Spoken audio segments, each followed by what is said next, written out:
Hello. Excuse me. I'm Renata Stafford, and this is my website. It's called Enable Refitters. Basically, they do refits for people who have found themselves disabled, and often these are going to be accident victims, amputees, the terminally ill, military veterans, anyone who's like suddenly disabled.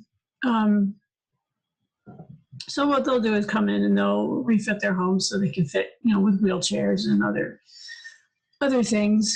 And the point of this website is to get donations. We need donations to fund the projects and to pay for administration, staff, and whatnot.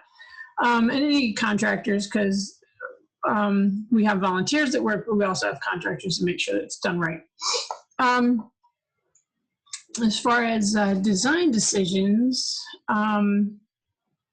you'll notice throughout there's drop shadow often behind a lot of these elements. Like right here, there's some under this text, there's under the pictures and the blue fields here.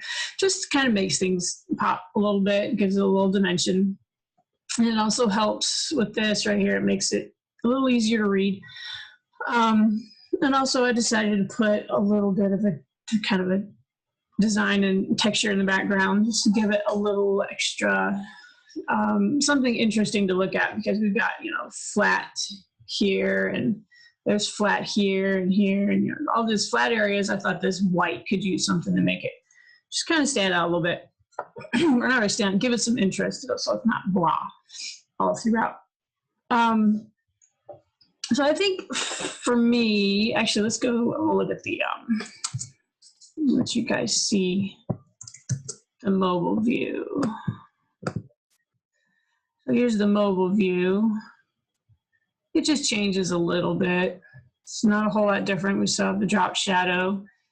With the smaller screen, I actually pared down the text to make it a little, not as wordy, but the same elements are here, the donate button, my supporter section and my footer, which brings me to the difficulties in putting this together. You notice the footer here looks fairly well centered, but if we go back here, I just had a really hard time getting all this aligned and centered in the footer, and it was a lot trickier than I thought it would be.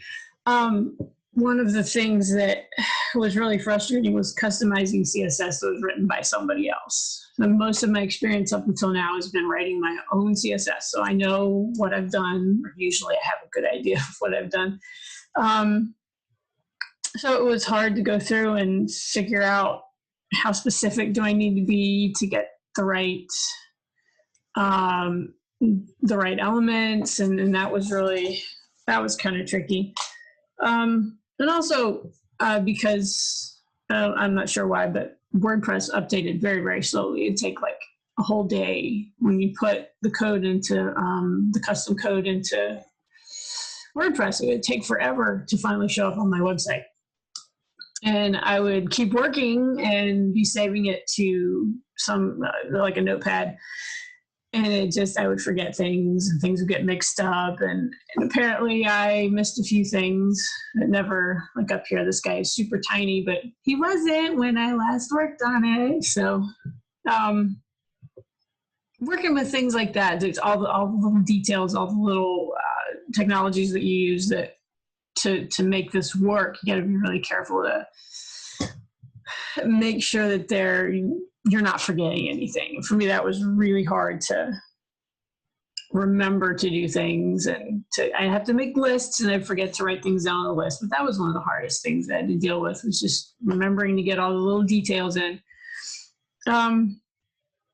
But this is it. This is my final website. I hope you enjoyed the tour, and thank you for watching.